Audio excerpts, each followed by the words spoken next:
नमस्कार दोस्तों, स्वागत है आप सबका हमारे ज्ञानदीप क्लासेस में। तो आज हम लोग जानेंगे प्रेजेंट कंटिन्यूअस टेंस के बारे में। प्रेजेंट टेंस का क्या है, दूसरा प्रकार है। तो इससे पहले हम बता चुके हैं प्रेजेंट सिंपल प्रेजेंट टेंस के बारे में। तो आज हम लोग प्रेजेंट कंटिन्यूअस टेंस या प्रेजेंट उसी को कहा जाता है इम्परफेक्ट टेंस के बारे में जानेंगे। तो सबसे पहले जानते हैं पहचान, उसका पहचान क्या होता है। तो सबसे पहले पहचान के बारे में जानते हैं कि पहचान क्या होता है प्रेजेंट कंटिन्यूअस टेंस का। तो कोई वाक्य की प्रेजेंट कंटिन्यूअस टेंस का वाक्य होगा, कैसे जानेंगे। इसके लिए पहचान सबका अलग अलग अपना होता है। तो इसका पहचान क्या होता है। तो चाहे किसी भी हिंदी वाक्य किसी भी हिंदी वाक्य किसी भी हिंदी वाक्य के किसी भी हिंदी वाक्य के किसी भी हिंदी वाक्य के क्रिया के अंत में किसी भी हिंदी वाक्य क्रिया के अंत में रहा है, रही है, रहे हैं, रहे हो आदि रहे तो उसे प्रेजेंट कंटिन्यूअस टेंस का वाक्य कहा जाता है। प्रेजेंट कंटिन्यूअस टेंस का वाक्य कहा जाता है। प्रेजेंट कंटिन्यूअस टेंस का वाक्य कहा जाता है। अब प्रेजेंट कंटिन्यूअस टेंस का दूसरा नाम है क्या, प्रेजेंट इम्परफेक्ट टेंस भी कहा जाता है। जैसे तो क्या होना चाहिए, कोई भी हिंदी वाक्य रहे और उस हिंदी वाक्य की क्रिया के अंत में क्या रहेगा, रहा है, रही है, रहे हैं, रहे हो आदि, इस तरह का क्या रहेगा, वाक्य रहेगा अंत में, क्रिया के अंत में। तो जानिए कि वह जो सेंटेंस है, वो जो वाक्य है प्रेजेंट कंटिन्यूअस टेंस का क्या है, वो वाक्य होगा, प्रेजेंट कंटिन्यूअस टेंस का वाक्य होगा या प्रेजेंट इम्परफेक्ट टेंस का वाक्य होगा। जैसे अगर उदाहरण के तौर पर समझा जाए, उदाहरण के रूप में, तो जैसे मैं बाजार जा रहा हूँ, मैं बाजार जा रहा हूँ। तो इसका क्या होगा ट्रांसलेट, मैं बाजार जा रहा हूँ। तो I am going to market, मैं बाजार जा रहा हूँ। वे लोग खेत जा रहे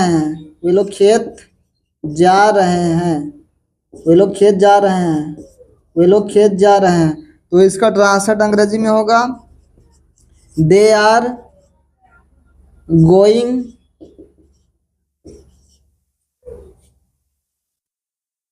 फील्ड। क्या होगा, field, going in the field, नहीं खेत में होने से होगा गोइंग फील्ड हो जाएगा, गोइंग फील्ड, FILD फील्ड। तो वे लोग खेत जा रहे हैं, दे आर गोइंग क्या होगा, फील्ड होगा। सीता स्कूल जा रही है, सीता स्कूल जा रही है। तो क्या होगा, Sita is going to school, तो ये जितने भी वाक्य हैं क्या है, सब आपका प्रेजेंट कंटिन्यूअस टेंस का वाक्य है। क्योंकि क्रिया के अंत में किसी भी काम को करना या होना को क्या कहते हैं, क्रिया। तो क्रिया के अंदर जाना क्रिया है, उसके अंदर उसके बाद देखिए वाक्य क्या, रहा हूँ है। उसके बाद देखिए आपका यहाँ पर भी क्रिया क्या, जाना है, उसके बाद क्या है, रहे हैं। तो इस टाइप से जो भी क्रिया रहेगा, यहाँ पर जाना है क्रिया, उसके बाद रही है। तो इस टाइप से क्रिया के अंत में रहा है, रहा हूँ, रहे हैं, रही है, इस प्रकार का रहेगा क्रिया के अंत में। तो वो वाक्य हो जाता है प्रेजेंट कंटिन्यूअस टेंस का वाक्य। अब हम लोग जानते हैं कि देखिए हम पर्सन बता चुके हैं कि first person, second person. First person एक वचन का कर्ता क्या होता है, बहुवचन का कर्ता क्या होता है। जैसे फर्स्ट पर्सन पिछला वीडियो में बताया, फिर इसमें बता रहे हैं। फर्स्ट पर्सन एक वचन, यानी फर्स्ट पर्सन जो होता है पर्सन, और इधर सिंगुलर हो गया, और इधर प्लूरल। फर्स्ट पर्सन सिंगुलर और इधर क्या हुआ, प्लूरल हुआ, सिंगुलर प्लूरल। तो फर्स्ट पर्सन एक वचन का कर्ता किसको कहते हैं, फर्स्ट पर्सन एक वचन का कर्ता कहते हैं आई को आई मतलब होता है क्या, मैं होता है। आई मतलब क्या होता है, मैं। और फर्स्ट पर्सन का ही क्या होता है आपका, बहुवचन का करता है, वी होता है। वी का अर्थ होता है क्या, हम लोग। वी का अर्थ क्या होता है, हम लोग होता है। उसी प्रकार सेकेंड पर्सन होता है। सेकेंड पर्सन एक वचन का करता है। सेकेंड पर्सन का होता है आपका यू होता है। यू का अर्थ होता है तुम या क्या होता है, आप होता है। तुम या आप। सेकंड पर्सन एक वचन का करता तुम या आप होता है। और वही सेकंड पर्सन का बहुवचन करता क्या होता है, यू होता है। लेकिन यहाँ पर क्या होता है आपका, तुम लोग या क्या होता है, आप लोग होता है। तुम लोग या क्या होता है हिंदी में, आप लोग, यू का अर्थ। और उसके बाद एक थर्ड थर्ड पर्सन होता है। थर्ड पर्सन एक वचन का करता है। ही सी इट राम को कहते हैं। ही माने वह पुरुष के लिए, सी माने वह स्त्री के लिए, इट माने यह या वह छोटी वस्तु है, निर्जीव वस्तु के लिए होता है। और यहाँ किसी एक व्यक्ति का नाम, ही सी इट राम की जगह श्याम, कोई भी एक व्यक्ति का नाम होगा, सीता गीता, स्त्री का नाम भी हो सकता है। और उसके थर्ड पर्सन बहुवचन का करता किसको कहते हैं, दे को कहते हैं। दे का मतलब होता है वे लोग होता है। तो ये तीन तरह का क्या होता है, पर्सन होता है। और उसका कर्ता, तीन तरह का पर्सन का कर्ता होता है इस प्रकार से, एक वचन और बहुवचन में। तो यहाँ पर अभी कर्ता जो है, कर्ता के साथ हम लोग जानेंगे कि किसके साथ किसका यूज होगा, किसके साथ किसका यूज होगा जानेंगे। हम ऊपर मिटा रहे हैं और यूज किसके साथ किसका होगा जानते हैं। जैसे यूज किसके साथ होगा, जो करता है ना, जब फर्स्ट पर्सन एक वचन करता है, जैसे आई हुआ, तो आई के साथ आपको यहाँ पर एम इजर का प्रयोग करना है, तो आई के साथ एम का प्रयोग होगा। आई के यहाँ फर्स्ट पर्सन वचन करता है, उसी प्रकार वी जो है वो, वी जो है आपका फर्स्ट पर्सन ही बहुवचन करता है, तो वी के साथ क्या होगा, आर का प्रयोग होगा। सब्जेक्ट के बाद एम इजर का प्रयोग आपको करना है। उसके बाद बताएंगे फिर बनावट। देखिए आई के साथ एम का प्रयोग होता है, वी के साथ हमेशा आर का प्रयोग होगा इस टेंस में। और उसके बाद यू जो है वह सेकेंड पर्सन एक वचन का भी करता है और बहुवचन का भी करता है। तो यू के साथ क्या, दोनों का करता है, यू के साथ आर का प्रयोग। और उसके बाद फिर थर्ड पर्सन एक वचन का करता है, he C eat Ram. He सी क्या होता है, ईट राम। सेकेंड थर्ड पर्सन एक वचन का करता, तो इसके साथ हमेशा आपका यूज करना है, ईच का प्रयोग करना है। थर्ड पर्सन का एक वचन करता के साथ ईच का प्रयोग। उसके बाद थर्ड पर्सन बहुवचन का जो करता होता है दे, तो दे के साथ किसका प्रयोग करना है, इस टेंस में आर का प्रयोग करना है। अगर फिर एक बार दिखा दे रहा है किसके किसके साथ, आई के साथ साथ आई एम का प्रयोग। आई के साथ हमेशा साथ आई एम का प्रयोग करना है। और आपका वी हो गया, वी यानी थर्ड पर्सन बहुवचन का करता, और सेकेंड पर्सन एक वचन और बहुवचन का करता दोनों होता है, यू होता है। और दे थर्ड पर्सन बहुवचन का करता होता है। ये तीनों के साथ आपको आर का प्रयोग करना है। वी यू दे के साथ, यू नहीं, वी यू दे के साथ आर का प्रयोग। और हमें और ही सी इट राम, यानी थर्ड पर्सन एक वचन में करता है, he see it Ram, he see it Ram, he see it Ram, he see it Ram के साथ आपका इज का प्रयोग करना है। इतना समझ में आ गया होगा। तो आगे फिर बात करते हैं इसका बनावट के बारे में, स्ट्रक्चर क्या होता है। तीन तरह का सेंटेंस होता है, एफर्मेटिव, नेगेटिव, इंट्रोगेटिव। तो इसका एफर्मेटिव सेंटेंस का स्ट्रक्चर के बारे में सबसे पहले जानते हैं। एफर्मेटिव सेंटेंस का स्ट्रक्चर यानी बनावट क्या होता है, स्ट्रक्चर के बारे में। तो एफर्मेटिव सेंटेंस का क्या जानते हैं, बनावट। एफर्मेटिव सेंटेंस का बनावट, एफर्मेटिव सेंटेंस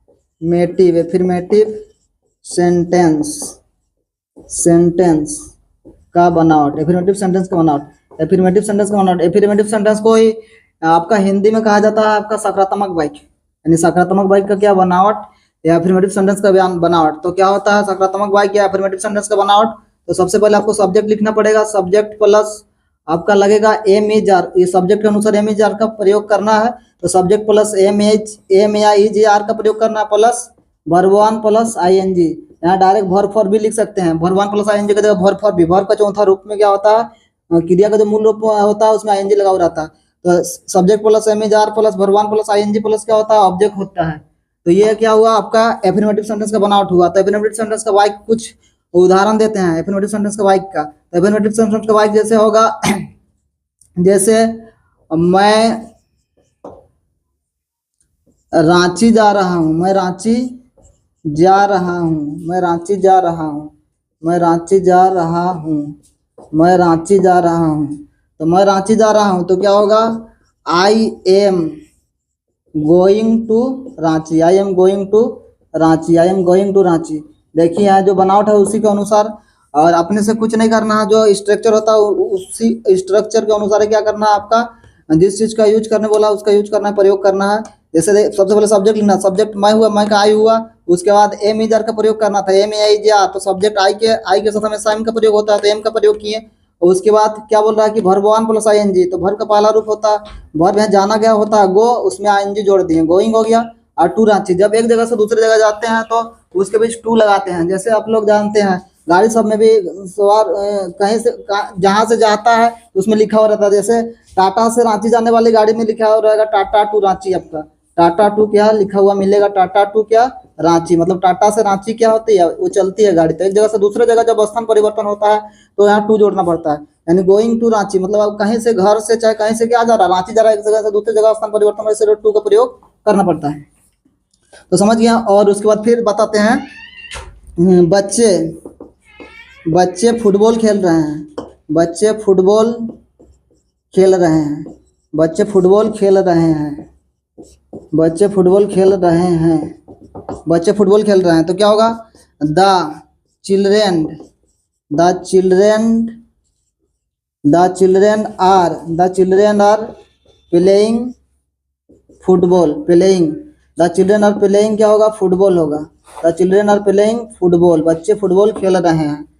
और मान लीजिए कि आशा टीवी देख रही है, टीवी देख रही है,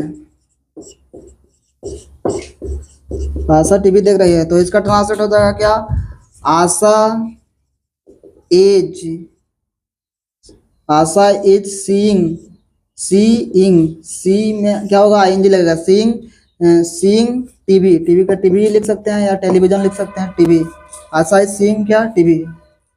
और मैं अंग्रेजी पढ़ा रहा हूँ, मैं अंग्रेजी पढ़ा रहा हूँ, मैं अंग्रेजी पढ़ा रहा हूँ, मैं अंग्रेजी पढ़ा रहा हूँ, मैं अंग्रेजी पढ़ा रहा हूँ।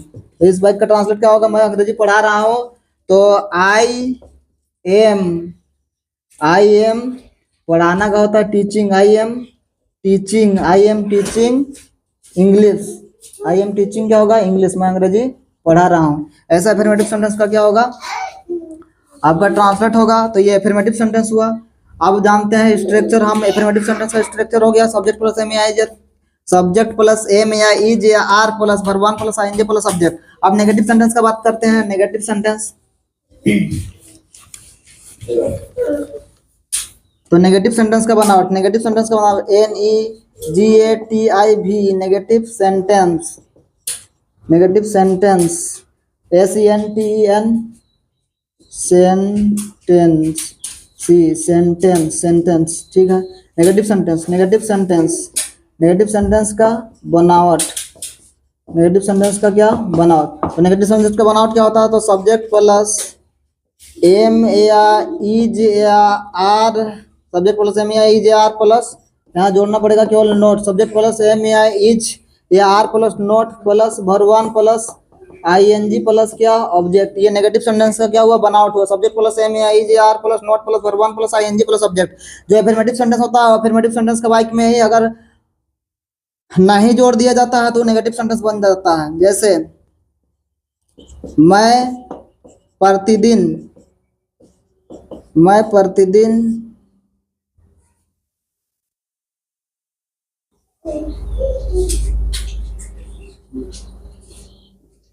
स्कूल जा रहा हूँ, स्कूल जा रहा हूँ, तो ये नेगेटिव में स्कूल जा रहा हूँ या एफर्मेटिव हो जाएगा। मैं प्रतिदिन स्कूल नहीं जा रहा हूँ, नहीं शब्द जोड़ देंगे, मैं प्रतिदिन स्कूल नहीं जा रहा हूँ, मैं प्रतिदिन स्कूल नहीं जा रहा हूँ, ये नेगेटिव हो गया, नहीं जोड़ दिए खाली। अगर नहीं को हटा देते हैं, पढ़ते हैं, तो मैं प्रतिदिन स्कूल जा रहा हूँ, तो आपका एफर्मेटिव सेंटेंस का वाक्य होगा। तो इसका ट्रांसलेट क्या होगा, तो आई सबसे पहले होगा, आपको बनावट करूँ तो आई होगा, आई के साथ क्या होगा, एम का प्रयोग, आई एम, उसके बाद जाना का आई एम, आई एम उसके नोट लगेगा, नेगेटिव है तो I am not going, I am not going, not going every day, every day, every day या डेली लिख सकते हैं, डेली मीन्स भी प्रतिदिन होता है और every day means, I am not going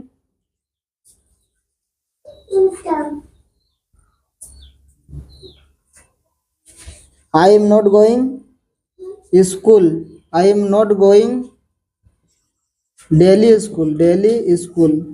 I am not going daily school, मैं प्रतिदिन स्कूल नहीं जा रहा हूँ। I am not going daily school. उसके बाद वे लोग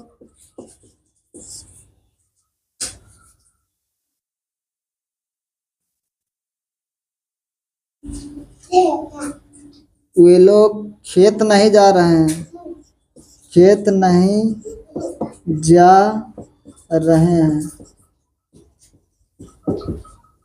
वे लोग खेत नहीं जा रहे हैं, वे लोग खेत नहीं जा रहे हैं। तो क्या होगा इसका translate? They are not they are not going to field. Not going to क्या होगा? फील्ड। वे लोग खेत नहीं जा रहे हैं। सीता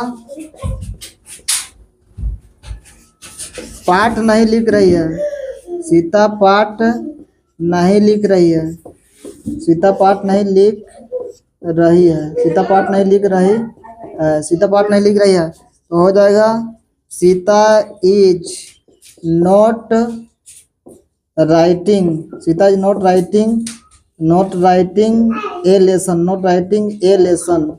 सीता पाठ नहीं लिख रही है, Sita is not writing a lesson. और तो ये सब जितना उदाहरण है सब क्या है? नेगेटिव सेंटेंस का वाक्य का उदाहरण है।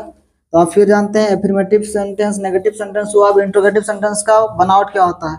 अब इंट्रोगेटिव सेंटेंस का बनावट जानते हैं नेगेटिव के बाद। तो यहाँ पर लिखते हैं हम इंट्रोगेटिव सेंटेंस का बनावट।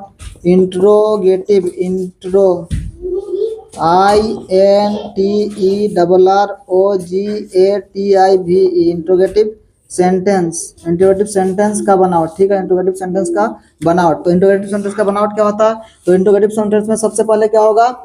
एम इज आर का प्रयोग करना पड़ता है। सबसे पहले am A R is A R, subject सबसे पहले am A R is A R plus subject plus verb one plus ING plus object, माने ऑब्जेक्ट बोलिए चाहे एक्स्ट्रा वर्ड बोलिए, प्लस क्वेश्चन मार्क। तो अब बात करते हैं इंट्रोगेटिव सेंटेंस का उदाहरण का बारे में। जैसे उदाहरण इंट्रोगेटिव सेंटेंस वाक्य का उदाहरण जैसे क्या मैं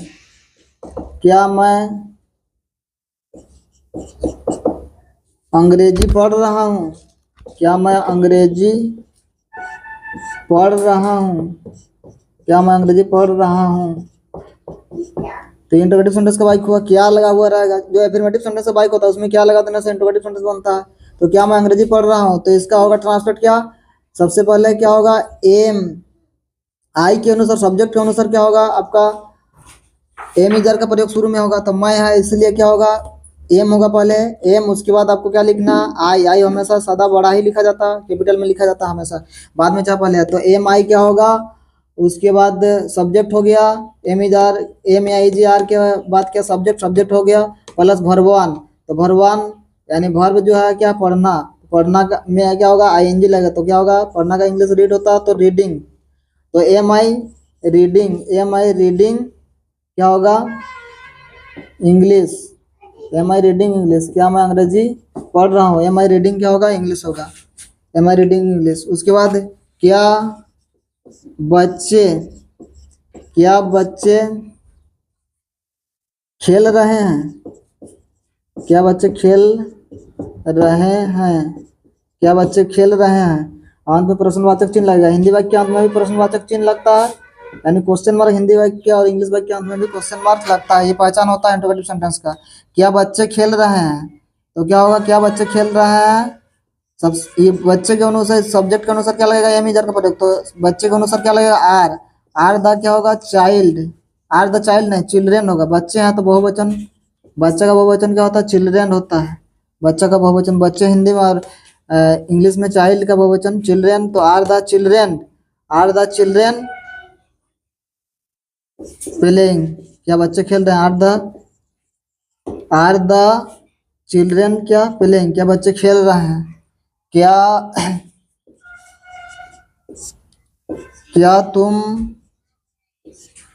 आम खा रहे हो, क्या तुम आम खा रहे हो, क्या तुम आम खा रहे हो, क्या तुम आम खा रहे हो।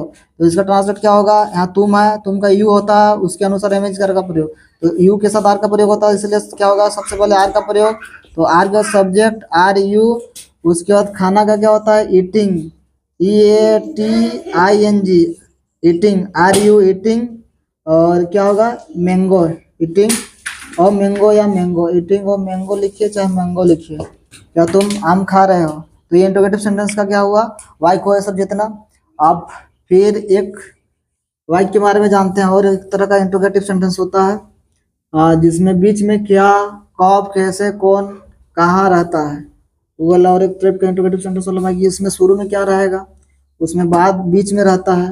तो और एक तरह का इंट्रोगेटिव सेंटेंस का वाइक देख लीजिए, इंट्रोगेटिव सेंटेंस का वाइक ही इंट्रोगेटिव, इंट्रोगेटिव सेंटेंस वो सभी इंट्रोगेटिव सेंटेंस है, मतलब इंट्रोगेटिव सेंटेंस का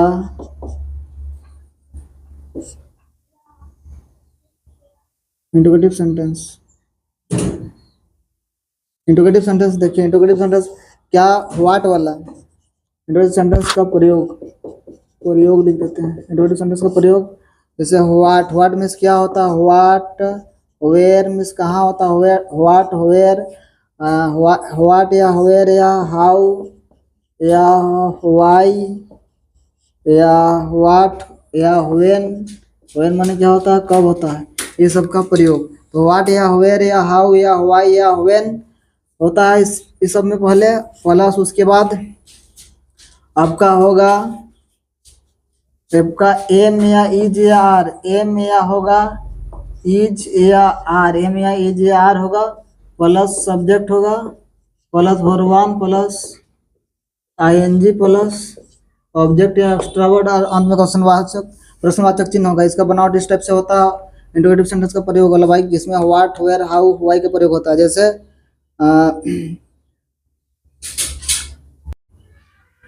तुम क्या कर रहे हो, तुम क्या कर रहे हो, तो इसका ट्रांसलेट क्या होगा, तुम क्या कर रहे हो, तो बीच में क्या आ गया है, तो क्या आ गया है, तो क्या के लिए क्या होगा, सबसे पहले व्हाट का प्रयोग होगा, व्हाट, व्हाट का प्रयोग हुआ। अब व्हाट के बाद एम इजर का प्रयोग करना है, तो यह कर्ता के अनुसार एम इजर का प्रयोग, तुम है, तुम का यू होता है, यू के साथ आर का प्रयोग होता है, इसलिए व्हाट क्या होगा, आर होगा, व्हाट के साथ आर का। उसके बाद सब्जेक्ट को लिखना, तो सब्जेक्ट क्या है, तुम है, तो तुम का क्या होता है, यू होता है, तो व्हाट और यू क्या होगा, करना का होता है डूइंग, डू होता है तो आईएनजी लगेगा, डूइंग होगा, व्हाट आर डूइंग, तुम क्या कर रहे हो, और एक्स्ट्रा वर्ड नहीं है या ऑब्जेक्ट नहीं है, तो इसीलिए व्हाट आर क्या होगा, डूइंग होगा, खाली क्या है आपका भर भी है, क्रिया ही है। तो उसके बाद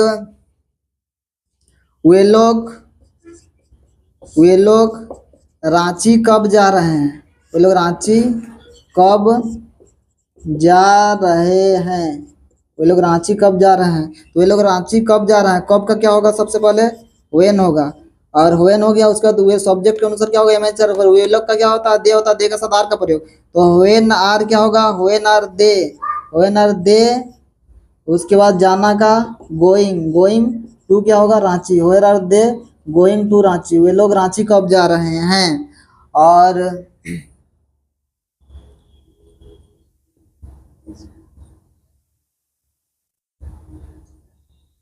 राम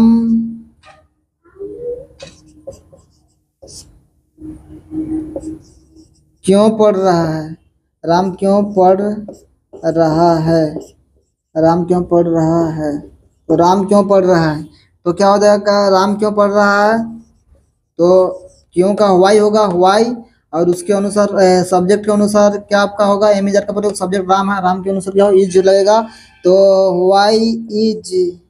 वाई इज राम, उसके बाद पढ़ना का reading, why is Ram reading. और तुम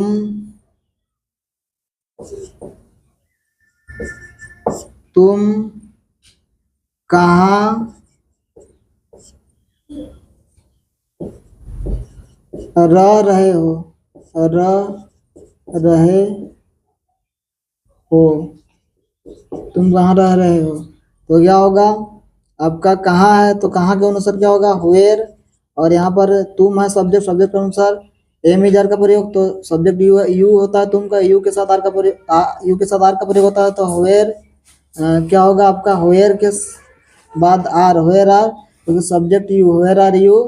उसके बाद रहना का क्या होता है, लिविंग, तो living, where are living, where are you living, where are you living, तुम कहाँ रह रहे हो, तुम कहाँ रह रहे हो, वेयर आर यू लिविंग।